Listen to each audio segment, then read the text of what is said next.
Peace fam, this is the Everyday Entrepreneur with Coach T, your brand amplifier.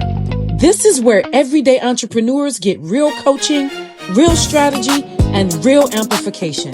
Let's get to your next level. You said, got those shiny knees, Okay, look at my girl.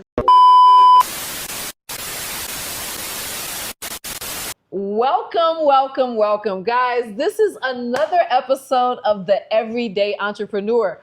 And I could not be more excited today to welcome one of my closest friends to the podcast. But before we do, I just want to say this, man.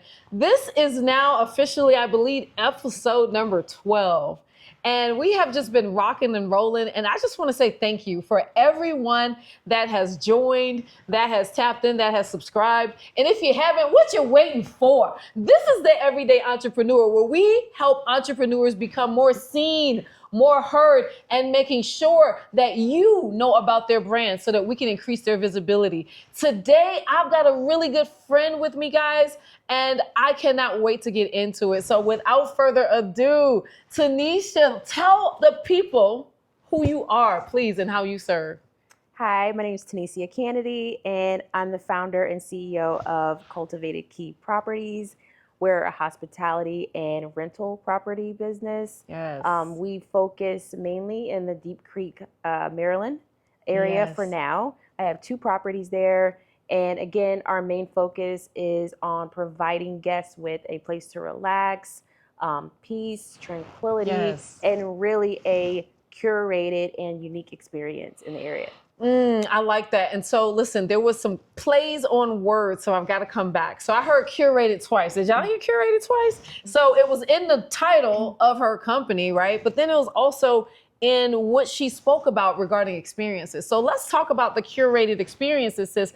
That to me stood out. So tell me why it stands out, please. Sure. I think when I was starting my business, one, I love coming to Deep Creek. I've been coming here for many years. And I started to realize a lot of people, they didn't know about Deep Creek. So as I was telling people, they were like, oh, I really like to come there. Like, what is there to do? So as I was building my business, I started to really think about some of the things I historically loved about the area. I loved, again, the quiet, being close to nature. I love sometimes the rustic feel of the properties there. And when I say curated, I'm really curating an experience. So it's not just you're renting the house, you're coming to the property and you're understanding, where to go to eat. You're understanding a lot of the activities. You're understanding actually, what's in the home, what's outside of the home. So I'm really curating each individual guest experience based on what they really like to do. So some guests, they come and they just want to be in the house. They're not really that interested in exploring Deep Creek. So they just want to be in the house. So for people like that, I want to make sure if they're going to be here, there's something for them to always do. So I focus on, I have a lot of families come. So I focus on game room, like amenities, like pool tables, movies, games, things like that. We have hot tubs at our property. So really, I'm just trying to curate an experience for those type of people. And then again, there are people who come and they really have an agenda, right? They're coming to Deep Creek and they want to explore. So for those people, we have really seamless ways for them to understand what there is around for them. They have guest books, 24/7 access to me. I'm sort of like a concierge in a way. So really, that's my thing. It's not just I'm acquiring properties so that people come and they book. I have these properties, but they're because I really want people to come and walk away from Deep Creek saying, I want to come again. And when I come there, I want to stay with her. I want to stay with Curated Key. Yes, baby. We're staying with Curated Key. You heard that. I love that. And the passion you had with it. I saw it, girl. Like, listening to you, all I felt was the energy, the pride, the passion. And so I've got to ask you, right? And I heard you say in the beginning that you wanted to make sure that you were able to provide an experience for others that you have yourself experienced, right? So I heard that. But let's get deeper though. Let's get deeper, right? Because I mean, I know you and I know what you do for a living, and it's quite different from your entrepreneurial ventures, right? You know, you dibble and dabble in finance and things like that, and you know, and that I know of, you have for a very long time. As long as I've known you, you've dibbled and dabbled in finance, and held a few roles in a lot of different places. And so, how did we get from the jump from finance to financial future, right, in the form of short-term rentals and properties and things like that? What's your goal there, and how do we get there? Sure. So you're right. I've been in finance and really in the government contracting space for quite some time, pretty much my whole career. And it's a very volatile space, right? It can change every 4 years. There's different agendas, different things. So I've been very blessed that throughout my career, I've experienced stability, but it's just not guaranteed, right? And I think in understanding that and wanting to preserve financial freedom in the future, I was always exploring different ways to do that. And real estate was just one of those things that have always interested me. So when COVID happened, and we were all indoors and all finding hobbies and learning new things and learning how to cook and speak 5 languages, right? So I just really dug into what that could look like. And I ran across a platform called Bigger Pockets. And I really started engaging with that community. And I met a mentor. So really the whole real estate thing was kind of like, I wanted to do it, but I had no clue how to do it. I remember. And it wasn't until I got into the Bigger Pockets community and I met the mentor that I did, and he started to really kind of paint a picture of this is how you could start doing it. And one of his suggestions was like, pick somewhere you like to go. He was like, pick somewhere you like to go. That's close enough that you can drive and maintain it. But pick something you like and that you're passionate about. So that's really how I identified Deep Creek as a place that I would start investing in. And it's worked out. It's worked out great. So really my end goal is to obviously expand. Right. Come on. You know, currently my base is a short-term vacation rental for these spaces, but they can be used for so many things. Traveling nurses, people who come to Deep Creek who are working and they need short-term, you know, or midterm, I call it midterm space, maybe a few weeks to a month. These are great properties. They're well maintained to come and do that. So really expanding more into midterm for these properties as well. And then just exploring other investment, you know, opportunities now that I feel like I've conquered the beast of short-term properties, you know, expanding into long-term. So I think for me, it's it's about building financial freedom in acquiring these properties. And yes, cash flowing is important and appreciating. But I think more for me, it's the continued passion outside of just my 9 to 5. Like I have a real passion. A pursuance, I have a real passion for doing this, and you know, I'm blessed to have the opportunity to be able to do it in a way that can turn into, you know, a lucrative financial outcome. Absolutely. I like that. Lucrative financial outcome, baby. We're not just talking about financial outcome, right? Lucrative. Y'all heard it. So listen, I wanted to make sure I circled back because it's one of the first things you said, but so impactful, right? So you are somebody that is still in corporate and you also have your own business, right? And so I would love to talk to you about that, because one of the words that you wrote, I mean, one of the things that you said that I wrote down was stability is not guaranteed. That's what you said. And you said that was literally what got you on a journey of wanting to say, okay, what's next? What do I do? How do I sustain, right? Like, how do I build?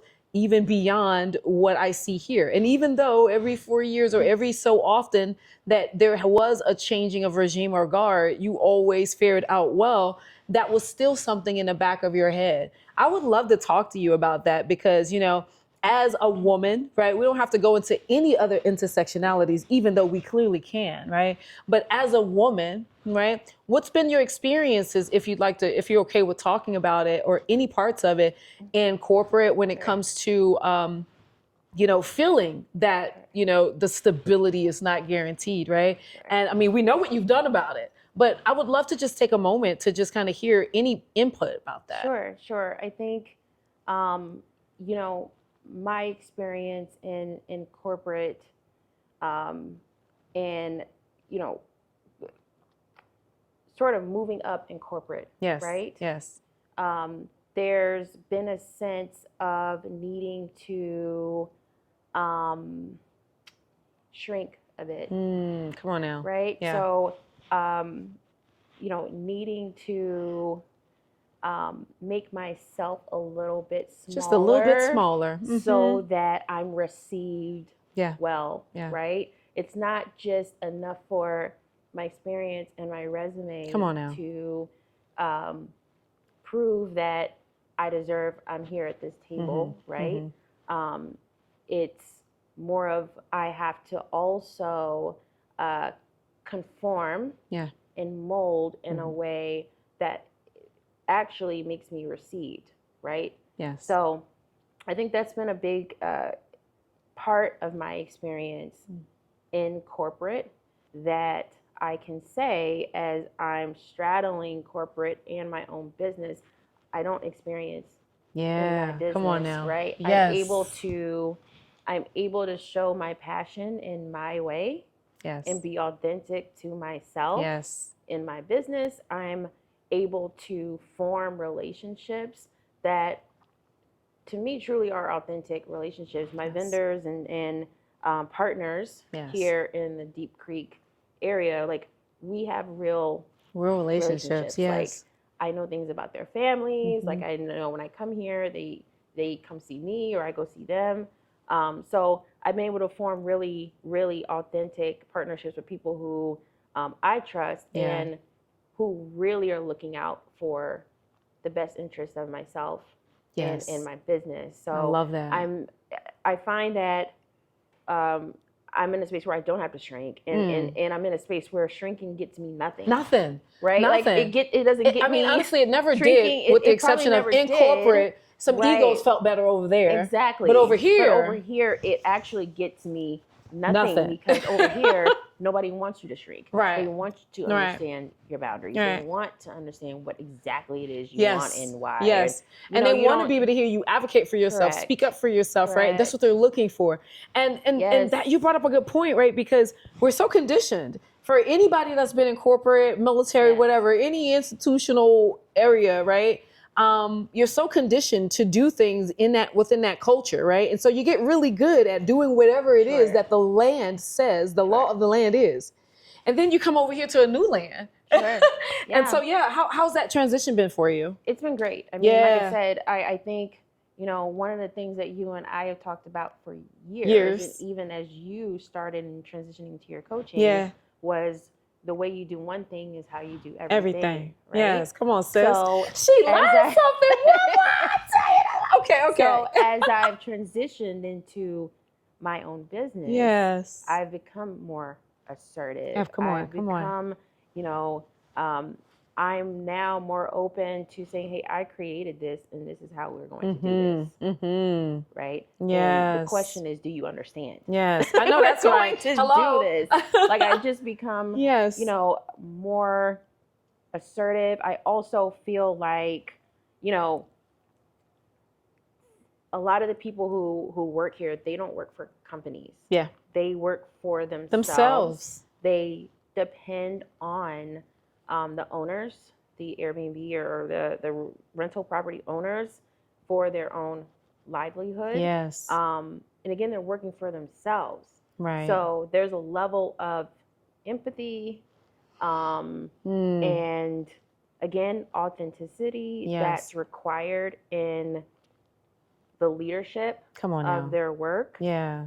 And I think, you know, I'm a person that I'm like, everything got to be perfect, right? right? Everything got to be perfect. Everybody got to get everything got to be done at this time. Boom, boom, boom. But, you know, it's allowed me to, again, empathize with these people. And I feel like I carry a lot of that empathy and authenticity in the way I lead. Yes. In my corporate. Yes. Like, this doesn't have to be a dictatorship. Like, right. We're working together. You know, when I'm doing well, you're doing well. When you're doing well, right. The team's doing well. We are a team. Yes. Right. Yes. Like, you know, my I call him handyman. He calls himself that.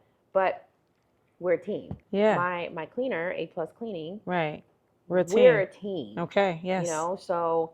And we each have our way of doing things. Yes. Right? Yes. So I now, you know, just trust like, okay, I wouldn't have done it this way. But you know what? I didn't have to do it. I didn't have to do it. And they're very successful. Yeah. And my guests are happy. So I kind of transition a lot of, I feel like I transition more of what I'm learning running my own business than the other. I kind of felt like it would be the other way around, but I feel like I'm learning and taking stuff from my own entrepreneur business because, you know, you also have to have that drive. Yes. Yes. Absolutely. Nobody's going to wake you up and tell you. Nobody's going to tell you this needs to happen. Right. You got to just get up and do it. You got to get up and do it. So I think having my own business has forced a level of organization that probably just being in corporate didn't really force. That didn't do it. Yeah. You go to work at 9, you go at 5, and you know, whatever you didn't get done is going to go to the next day. So what? Yeah. Sometimes you have deadlines, of course, right? But again, being an entrepreneur is kind of like from 9 to 10, I'm going to do this. You know, from 12 to 1, I'm making these calls. Yeah. From 6 to 7, I'm, you know, learning or reading this. Yes. So it's kind of like you make your schedule because it's all on you. Yeah. So that brings me to a really good point, right? Because that is a huge difference, right? When you're going from corporate, you're given a list of things to do every day or a continued list, right? And so it really, you know how to, you know, when smartphones came out, it just caused us to be just a little bit dumber, right? Just a tad bit dumber because we no longer had to remember people's phone numbers, right? You know, I remember my grandmother's phone number for the longest when I was a kid growing up all the way, right? And now that I've got a smartphone and, you know, she's passed and gone, I can't remember that number. And it's never really been in the phone, like for me to just click the button, right? And so I think about that all the time when it comes to, you know, the things that we, you know, it's just muscle memory, right? And we lose when we don't use it, right? And so I'm just so appreciative of, you know, how you're explaining that, right? Because in corporate, we lose that leadership skill set and ability when we don't use it. When we're just coming into place and we're told what to do every single day, right? And then we're graded on the things that we were told to do. So now there is no individualism. You're not even wanting me to do it in the way that I can do it, right? So we're only being graded on if I did it the way you wanted me to. Right. And so we're just being diminished and the value and the things, it's just being diminished. And so we're turning into a soldier, if you will, right? And so that transition, to your point, when you go out and you go back into entrepreneurship, and now you're the sheriff and the deputy, right? You're the person that is creating the rules and turning around and executing those same rules. It's a different vibe, right? It's a different muscle for sure. I love that. So listen, as we close this thing out, and by the way, you've been awesome. I appreciate your time and everything that you're doing. I really do. I want to ask you the real stuff, right? I really want to know your business. I see you've got, you know, Curated Key properties. It consists of 2 properties. Now, what are the 2 properties again now? Sweet Honey Hideaway. Okay, Sweet Honey Hideaway. 4 Seasons. The 4 Seasons. Spell that for me. FOURSKISONS. Okay, so like the 4 Seasons, but with the seasons. Okay. I like it. Okay, cool. So you got 2 properties, And so my question to you is, what challenges are you facing right now? You've got this housing, you've got 2 properties under this housing, you're looking at growing. We've had this conversation, we know, right? What can help you get there? What challenges are you facing in your business right now? Sure. I think the biggest challenge for me right now, because I do self-manage. Okay. So I don't have property managers. Okay. I do everything myself. Wow.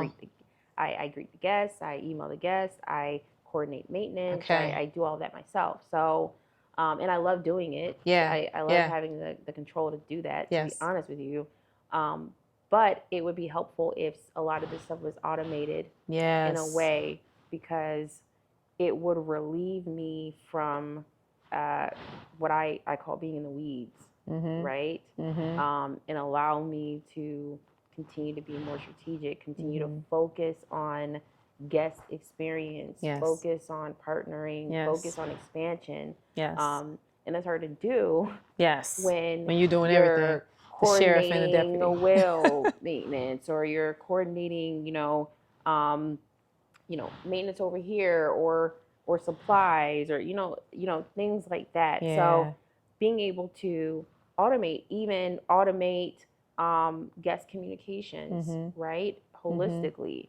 I have some communications automated, but it would be great to find other ways to automate that, so that I'm continuing to attract and retain my guests. So I would say probably being able to seamlessly automate those things that I'm sort of hand doing when I really need to be thinking bigger. CEO behavior, right? Bigger. So I think that's one of the things that I've really been exploring and trying to work towards, so that I can free up that space, so that I can expand and continue to grow my business. I love that. I love that. Not the fact that you're having that as a challenge, but the fact that that was what you said, right? Because first of all, there's so much to that I got. So let's kind of break that down, right? So the first thing I heard you say was what you felt was the solution, right? So I'm gonna just start there, right? Which is, I asked you for the challenges, and you say, hey, here's my challenge. I think this is how we fix it. And here you go, coach, right? So,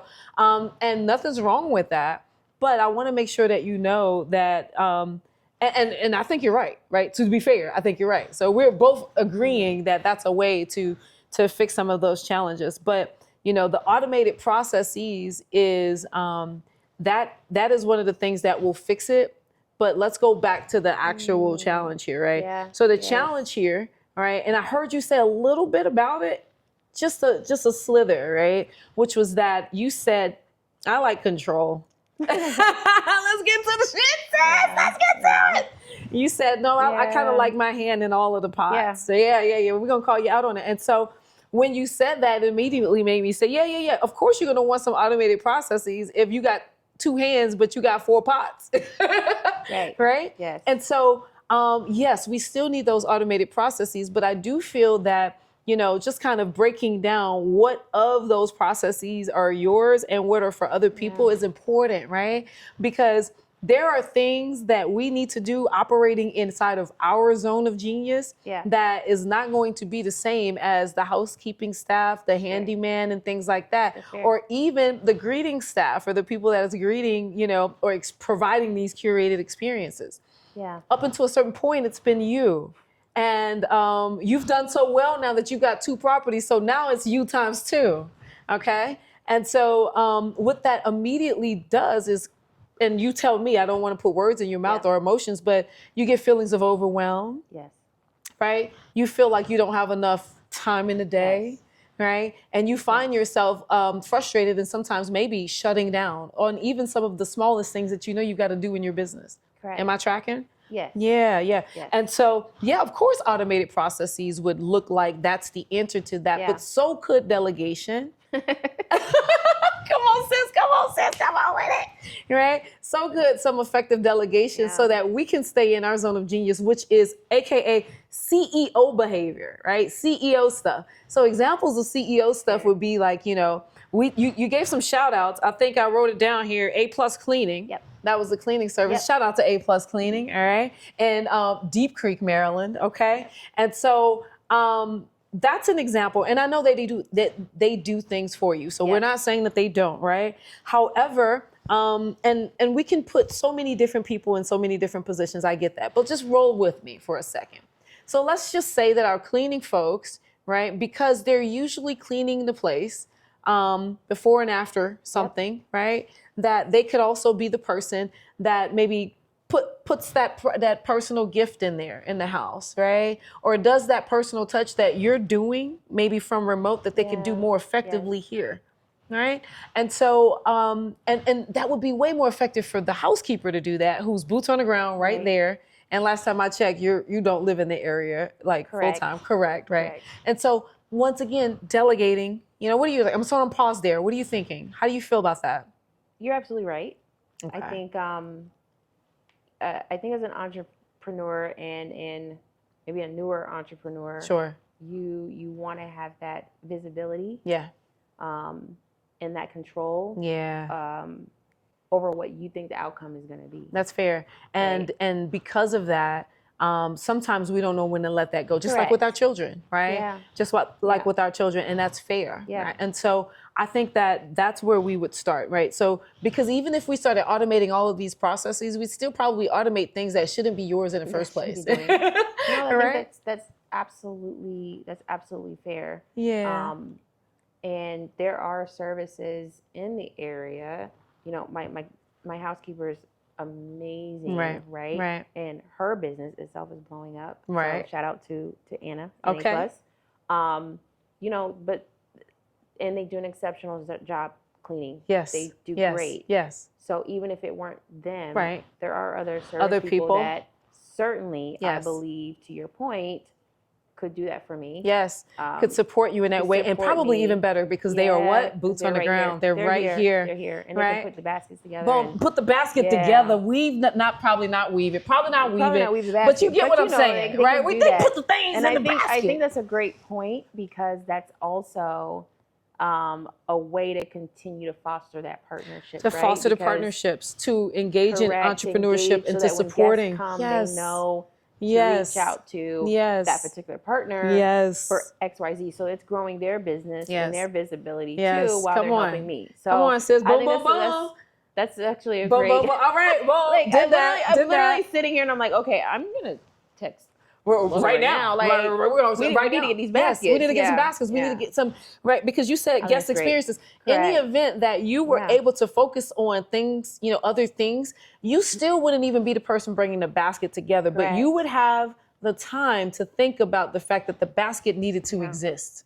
And that's what CEO behaviors are, right? Because those are the things that we focus on that causes repeat customers, right? Or causes customers to say, you know what? Last time I rented this opportunity just to get away, but this time I want to rent it for a retreat, for a girls retreat, right? For me and 4 of my girlfriends. That's what has them to do things like that, right? Yeah. Okay. And so I want to make sure I kind of summarize what we just said, right? And so, yes, there's always a need for systemization, automation, and making sure we're automating as many processes as we can, right? But we need to make sure that we have some delegation on who these things belong to. Right? When it comes to the stuff that you're doing as the CEO and the leader of this company, right? We want to make sure that we're always on the intersection of the things that generate the most revenue, right? That we actually, it's our God-given talent. Like we're really, really good at doing it, right? And that is in high demand. It's a 3-way intersection, right? And those are the things that we need to be on. All of the things that support that intersection, that's not our zone of genius. Those are the things that we delegate to the people that are more competent in that, and that's their zones of genius, right? So baskets, that's not yours, right? Making a phone call to say we need a basket, right? Right? Yeah. Way less time. And so now we're giving you more time back, right? We're snatching that calendar, right? And we're giving you more time to do CEO stuff. Relationship building, right? Showing up to networking events so that you can tell people who you are, how you serve, how they can use your properties to help them to create revenue while you're creating more revenue, right? You don't have time to do that when you're thinking about how was your check-in? Right? This is Tanecia, and I want to say that it's me who you're talking to. I understand that may be something that is it feels like a cloak of valor, doesn't it? Yes. It's me. And it is, because this is the CEO of her company, right? And you're talking to her. How many more of those do you think you're going to be able to do? Yeah. The moment you get another rental house, right? Right? Because you're doing it all yourself. It's not scalable. Right. And we're about what? We're about scaling. Okay? Yes. And so we want to think with the end in mind. We want to think CEO behaviors at all time, because that's what you are all day long. And we got to make sure our activities are coming up to that. Yes. Right? Did that make sense to you? It does. You got something else for me? Or are we good? How you feel about that? I think everything you're saying is right. So it resonates with me. And I'm even thinking about things that I've done. We're in one of my cabins now, right? Yes. And stuff that I've done even the last 24 hours, right? That probably was not for you to do. I needed to do, or things that maybe added value, right? But there were things that for me, you had to do it. I felt right? YOU. And we know that that's not the case, but we got to, that's something we've got to, eventually move from, right? Very fair. Yeah, I love that, man. Listen, that's real stuff, right? For anyone that's got their own business, their own baby, their own anything, right? They're yours. It's yours. And there's a pulling away that you've got to do. And if you don't do that, you'll find yourself staying on to the old too long, and it's now stunting your growth as you're moving forward. But these are the types of things that you do when you're talking, you're sitting down with everyday entrepreneurs, that when we get into the grooves of those things, we can actually affect. I appreciate you allowing me to dissect a few of those things. Thank you so much. That was very helpful. I would love you. That's good. That's good to hear that this was very helpful. Thank you. I would love, lastly, for you to tell the people, where can they find you, please? Sure. You can find me on Instagram at the Cultivated Key Properties. Yes. Instagram, guys, y'all get in with it. Cultivated Key Properties. She's going to have links to her website. She's going to have all the things, including specials to rent her properties. You'll see all of the footage in this episode. We're going to make sure we give you a little something. We'll make sure we give you all of the links. But the biggest thing is, make sure you're supporting someone that's supporting something that you actually support, okay? Did you get that? All kinds of support, y'all. Listen, this has been another episode of the Everyday Entrepreneur. I am so glad that you take the time to hang with us. Sis, thanks so much for being here. You know I love you, girl. Yeah, listen, give me hugs. Bring it in. Thank you. So much love. It's a wrap.